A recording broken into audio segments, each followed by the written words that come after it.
Michael Reeves, a 32-year-old architect, winced as he lay on a gurney in Dallas General Hospital's emergency room, his right arm throbbing with a sharp, relentless ache. The fluorescent lights buzzed overhead, and the sterile smell of antiseptic stung his nose. He'd slipped on a slick patch of concrete at a construction site, tumbling down a short flight of stairs. The diagnosis was quick, a clean break in his ulna, bad enough to need a sling and possibly surgery. His phone sat heavy in his left hand, the only one he could use. He dialed Ashley, his wife of 5 years, expecting her to rush to his side. The call connected to the thump of bass and clinking glasses. "Michael, what?" Ashley's voice cut through, sharp and slurred. "I'm at a bachelorette party. Are you kidding me right now?" His jaw tightened. "Ash, I'm in the ER. Broke my arm. I can't drive." A pause, then laughter, high-pitched, careless. "You're fine, Michael. Call an Uber or something. I'm 3 margaritas deep and in heels. What do you expect me to do?" In the background, a woman shouted, "Tell him to grow up." Ashley giggled, and the line went dead. Michael stared at the blank screen, his pulse hammering in his ears. The pain in his arm was nothing compared to the cold stab of her dismissal. 5 years of marriage, countless late nights supporting her social media influencer dreams, and this was her response. He scrolled through his contacts, landing on Sarah, a college friend he hadn't spoken to in months. Reliable, no-nonsense Sarah. She picked up on the second ring. "Mike, you okay?" Her voice was steady, concerned. "ER. Broke my arm. Can you pick me up?" His words came out quieter than he meant. "Dallas General? I'm on my way." 20 minutes later, Sarah's Jeep pulled into the hospital's loading zone. She jumped out, her sneakers scuffing the pavement, and helped Michael to his feet with a gentle grip. "You look like hell," she said, easing him into the passenger seat. The warmth of the car's heater enveloped him as she slid behind the wheel. "Thanks for coming," he muttered, buckling his seatbelt with his good hand. "Ashley. She told me to figure it out myself." Sarah's hands tightened on the steering wheel, but she kept her eyes on the road. "She's at a party, isn't she?" Michael nodded, staring at the neon glow of a 24-hour diner flashing past. "Said she was too drunk to drive. Laughed it off." Sarah's silence was louder than any words. She merged onto the highway, the hum of the engine filling the gap. "Mike, I didn't want to say anything before, but I've heard things. From mutual friends. Ashley's been out a lot. Like, a lot. With people she maybe shouldn't be with." His stomach twisted. "What kind of people?" She hesitated, then pulled out her phone at a stoplight, scrolling to a text. "This came from Jen last week." She handed it over. The screen showed a blurry photo. Ashley in a rooftop bar, leaning close to a man in a white blazer, her hand on his arm, her smile too wide. The timestamp was 1 a.m., 2 nights ago. Michael's breath caught. He zoomed in, the image searing into his mind. Who is he? No one knows. Yet. Sarah's voice was calm, but edged with steel. "But that's not the Ashley you married, is it?" He handed the phone back, his good hand trembling. The city lights blurred past, each one a reminder of the life he thought he'd built. Ashley's late nights, her dismissive smirks, her obsession with likes and followers, they'd all been red flags he'd ignored, chalking them up to her vibrant personality. But this was betrayal, plain and raw. "I'm not going to just sit here," he said, voice low but firm. "I need to know what's going on." Sarah glanced at him, her eyes sharp. "What's the plan?" He leaned back, the pain in his arm dulling against the fire in his chest. "I'm calling Brian. He's a PI. If Ashley's hiding something, I want the truth." As Sarah pulled into Michael's driveway, his phone buzzed with a new message from an unknown number. It was a screenshot of Ashley's Instagram story, posted an hour ago, her laughing in a crowded club, captioned, "Living my best life." No mention of Michael, no hint of concern. The message below read, "You deserve better, man. Everyone's talking about it." Michael's grip tightened on the phone. The truth wasn't just coming, it was already knocking. Michael sat on the edge of his couch, the hospital sling pinching his shoulder as he scrolled through his phone. The screenshot of Ashley's Instagram story burned in his mind, her carefree laughter in a club while he nursed a broken arm. The house was quiet, save for the faint hum of the fridge. Sarah had left after dropping him off, promising to check in tomorrow. He didn't sleep. Instead, he dialed Brian, a private investigator he'd met through a work contact years ago. "Mike, it's late." Brian's voice crackled through, groggy but alert. "What's up?" "I need you to tell Ashley," Michael said, keeping his tone steady. "She's been off. I want to know where she's going, who she's with." A pause. "You sure about this?" Once you open that door, there's no closing it. I'm sure. Michael's good hand clenched. Start tonight if you can. All right. I'll text you what I find. Brian hung up, and Michael leaned back, staring at the ceiling. The weight of suspicion settled in his chest, heavy but clarifying. He wasn't just reacting anymore. He was taking control. By morning, Ashley stumbled through the front door, her heels clicking unevenly on the hardwood. She dropped her keys on the counter, oblivious to Michael sitting at the kitchen table with a coffee he hadn't touched. You're up early, she said, her voice thick with last night's vodka. Arm still hurting? You didn't ask last night, he replied, eyes fixed on her. Too busy living your best life. Her fingers froze on her phone, mid-scroll. What's that supposed to mean? He slid his phone across the table, showing the Instagram story screenshot. Her eyes flicked to it, then back to him, narrowing. You're spying on me now?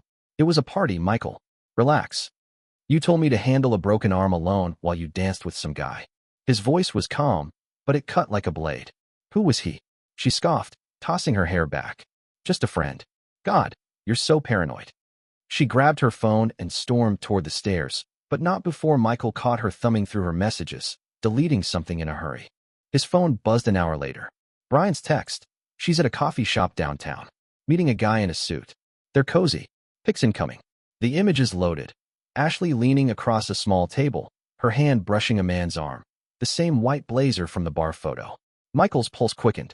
He didn't recognize the guy, but the intimacy in their posture was unmistakable. He called Sarah, needing her steady perspective.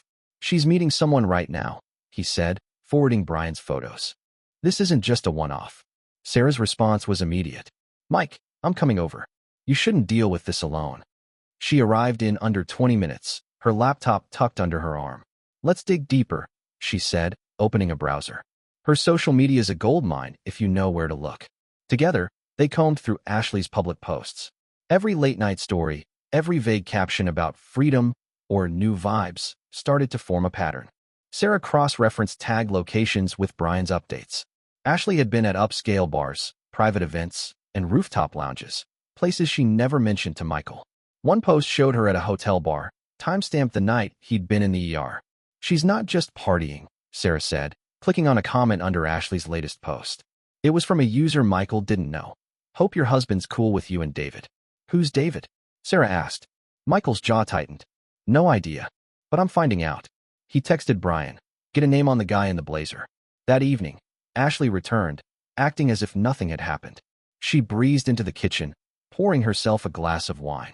You're quiet, she said, not looking at him. Still mad about last night? You could have called to check on me, he said, watching her closely. I was in the hospital. She rolled her eyes. You're fine now, aren't you? Stop making it a thing. Her phone buzzed on the counter, and she snatched it up, angling the screen away from him. Michael caught a glimpse of a notification, a heart emoji from D. His phone vibrated moments later. Brian's message. Guy's name is David Carter. Her boss at the marketing firm. Married, 2 kids. They've been meeting at the Ritz-Carlton, booked under his name. Got receipts. Attached was a photo of Ashley and David entering a hotel elevator, her arm looped through his. Michael's breath hitched. His wife wasn't just neglecting him. She was living a double life. He forwarded the evidence to Sarah, who replied instantly. This is enough for a lawyer, Mike. Don't confront her yet. Play smart. He nodded to himself, pocketing the phone. Ashley was still sipping her wine, unaware of the storm building around her. But Michael wasn't the same man who'd begged for her help in the ER. He was done waiting for her to care. The next morning, an email arrived from an anonymous sender. It contained a voice memo. Ashley's voice, slurring, laughing, recorded at a party. Michael's so boring, she said, her words dripping with disdain. David gets me. He's got plans, real ones. The memo cut off, but the message was clear. Ashley wasn't just cheating. She was rewriting their marriage to justify it. Michael saved the file, his resolve hardening. He wasn't just gathering evidence now. He was building a case. Michael stood in the lobby of the Dallas Prescott Foundation's annual gala, his sling a stark contrast to the polished crowd buzzing around him. The invitation had arrived unexpectedly, citing his recent architectural project as a highlight of the event. He was to present his design for a community center, a passion project he'd poured himself into. Ashley had always coveted a seat at this exclusive affair, but her name was absent from the guest list. Michael hadn't told her he was attending. He adjusted his sling and stepped into the ballroom, where chandeliers cast a warm glow over tables lined with Dallas's elite. His phone buzzed. Another update from Brian, the private investigator. The latest video showed Ashley at a rooftop bar, leaning into David Carter, her boss, as they shared a drink. Her laughter was loud, her hand lingering on his. Michael pocketed the phone, his focus sharpening. Tonight wasn't about her. It was about reclaiming his space. On stage, he delivered his presentation with calm precision, outlining how the community center would serve Dallas's underserved neighborhoods. The crowd applauded, and a local councilwoman approached him afterward, offering a contract to expand the project. "Your vision's inspiring," she said, handing him her card. For the first time in weeks, Michael felt like himself again, capable, seen. Sarah met him at the bar after the speech, her presence a quiet anchor. "You killed it up there," she said, sipping a soda. "Ashley's missing out." "She's missing a lot," Michael replied, his voice low. He showed Sarah the latest video from Brian. Her eyes narrowed as she watched. "She's not even hiding it anymore," she said. "What's your next move?" "I'm not confronting her yet," Michael said, "but I'm done being invisible." He forwarded the video to Sarah with a note. "Share this with Jen and the group. Let the truth do the work." Sarah hesitated. "You sure? This'll blow up her world." "It's already blown up mine," he said. "She doesn't get to keep pretending." By midnight, the gala was winding down, but Michael's phone lit up with notifications. Sarah had sent the video to their mutual friends group chat, and the reactions poured in. "Is this for real? She's with her boss? Michael deserves better." Ashley's carefully curated social media persona began to crack. Her latest Instagram post, a selfie with a vague caption about chasing joy, was flooded with comments. "Chasing someone else's husband, you mean? What about Michael?" Her followers, once loyal, were turning. Michael left the gala with a quiet sense of triumph, but his phone buzzed again. Brian's text: "David's wife got the video. She's furious. Ashley's been fired from the firm to save David's reputation." Michael stared at the message, processing the fallout. Ashley's job, her status, her entire identity revolved around her social circle and career. Losing both in one night was a blow she wouldn't see coming. When he got home, Ashley was pacing the kitchen, her phone clutched tightly. She spun toward him as he entered. "What did you do?" she snapped, her voice trembling. "My friends are blowing up my phone, calling me a homewrecker. My boss just fired me." Michael set his keys down, unfazed. "I didn't do anything. People saw you for who you are." "You sent that video," she shouted, stepping closer. "You're trying to ruin me." He held her gaze. "You were at a bar with David while I was in the hospital. You ruined yourself." Ashley froze, her breath hitching. For a moment, she looked like she might argue, but her phone buzzed again. She glanced at it, and her shoulders slumped. Another friend had left the group chat. Her world was shrinking, and Michael could see the panic setting in. "I'm not the villain here," she said, her voice softer now, almost pleading. "I made a mistake." "You made a choice," Michael corrected. "And now you're living with it." He turned to leave the kitchen, but his phone vibrated with another message from Brian. "Check David's LinkedIn. He's been demoted. His wife's filing for divorce." Michael paused, absorbing the news. Ashley's affair hadn't just cost her. It had unraveled David's life, too. The truth was a wildfire, spreading faster than either of them could contain. Michael sat across from his lawyer, Karen Fields, in her sleek Dallas office, the city skyline stretching beyond the glass walls. His arm, still in a sling, ached less now, but the weight of the past weeks pressed harder. He'd spent days compiling evidence, Brian's photos, videos, and timestamps of Ashley's nights out with David Carter, her boss. Screenshots of her dismissive texts and social media posts mocking Michael's injury were neatly organized in a folder. Karen scanned the documents, her pen tapping the desk rhythmically. "This is solid," she said, sliding the folder back. "Texas courts recognize emotional cruelty and infidelity. With this, we can push for the house and most assets, no alimony. You ready to file?" Michael nodded, his voice steady. "I want it done. Cleanly." Karen typed a note. "We'll serve her papers tomorrow. Stay calm, don't engage. Let the process work." Back home, Ashley was a shadow of her usual self, pacing the living room, her phone unusually silent. She'd stopped posting online, her once vibrant feed now a ghost town. Michael avoided her, sleeping in the guest room, but her presence lingered like static. That evening, she cornered him in the kitchen, her hands twisting together. "We need to talk," she said, her tone fragile, almost rehearsed. "I messed up, okay? I got caught up with David, but it's over. Can't we fix this?" Michael leaned against the counter, his good hand gripping the edge. You didn't just mess up, Ashley. You chose him over me, over us, while I was in the hospital. You laughed when I needed you. Her eyes darted away.